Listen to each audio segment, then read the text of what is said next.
Hello YouTubers, welcome to World Cinema Reviews. This is your host, Frank the Band. Did you guys know that there's a vampire movie starring Christopher Lee that is not a Hammer production? Well, I did because I love the subject and I knew there was a movie that wasn't made in the US or England, and it was about Dracula and it had Christopher Lee in it, but I haven't been able to watch it. In fact, I was looking for it and it was not easy to find. I finally was able to watch the film Count Dracula. This is a German, Spanish, Italian production with a French title. Les Nuits de Dracula. Ooh. Okay. Germans. Okay. I'll pronounce it in Spanish. El Conde Dracula. Feel confident about that. In German, Nax when Dracula. Erquant. Probably butcher it. And in Italian, Il Conte Dracula. So this movie I've been looking for a long time, and basically it makes two claims. Okay, it claims that it really sticks to the Bram Stoker novel more than any other film before it, and it claims that it finally is giving Christopher Lee the freedom that Hammer didn't give him, because he actually has full dialogue lines and he actually acts more than he's just his horrifying fangs out face that he makes for the Hammer films. So, well, first of all, expectations from this film were high. Where they met, stay tuned. First of all, I gotta warn you about this film. This is a B movie. It's a really low budget film, and I pretty much can guess that they spend all the money hiring the cast. Check this out. Christopher Lee, of course, as Dracula. Klaus Kinski as Renfield. Oh my God, Klaus Kinski. Klaus Kinski, the awesome Nosferatu in a later film, which maybe one day I may do a review on. I'm hoping my friend Andrew will do one soon, because I really love that film. I think it's really scary. But can you just imagine this Renfield? And Herbert Lom, love Herbert Lom, the late Herbert Lom. Spectre Dreyfus from the Pink Panther movies, and he also acted in Lady Killers. So this dark comedic actor plays Van Helsing. So I watched this with a lot of high expectations, and they were not met.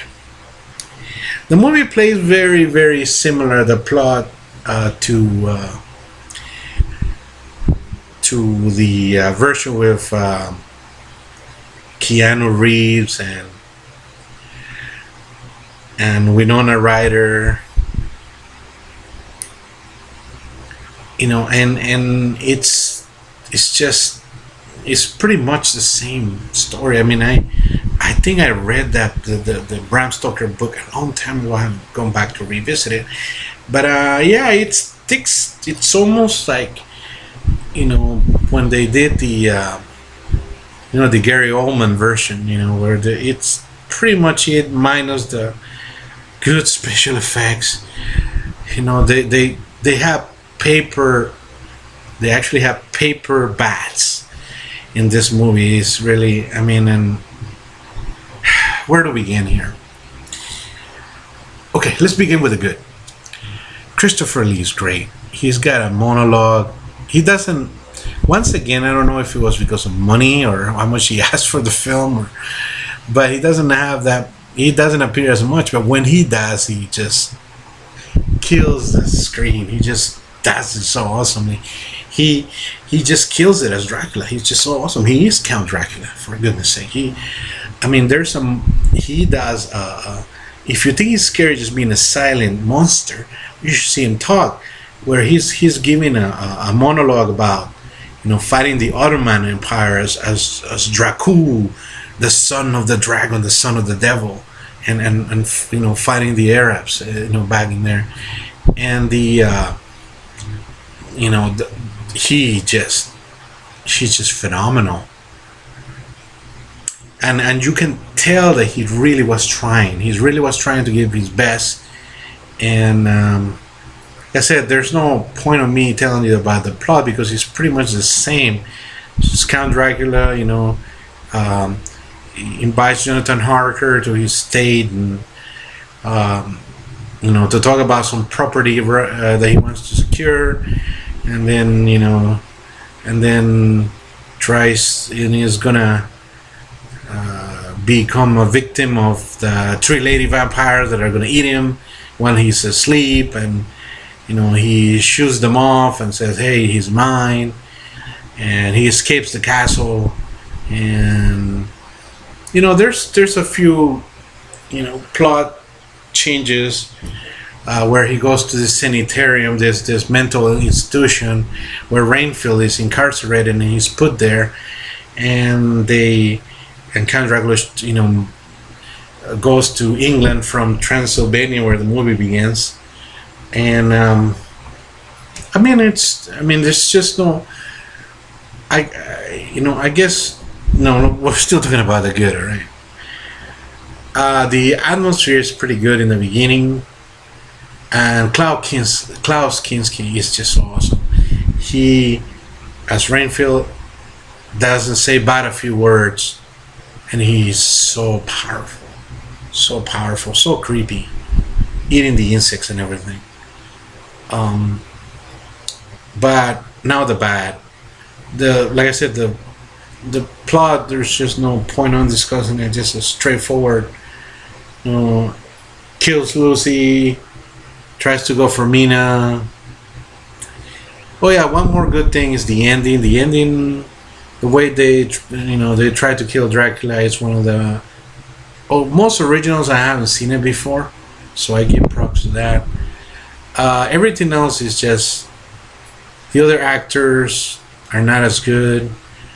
The special effects are horrible. There's nothing new to the story. Herbert Lom, which I like I said, adore as scene acting, just can't do Van Helsing. I just kept wishing Peter Cushing would have been there, or Anthony Hopkins for that matter. But Herbert Lom is, even though he was an awesome actor, I don't think he was meant for that role. So this is a B movie, so we can't judge it on an overall rating. So I'm going to give it a much higher rating than would have been an overall. As a B movie, this stands as a B minus, C plus. C plus more likely. Let's call it a C plus. Just to see Christopher Lee, how creepy he is, and Klaus Kinski. If you're a horror fan, you will watch it. Like me. Or a midnight watch at best. If you're not, this movie is just not worth it. It's just something like a midnight watch at best.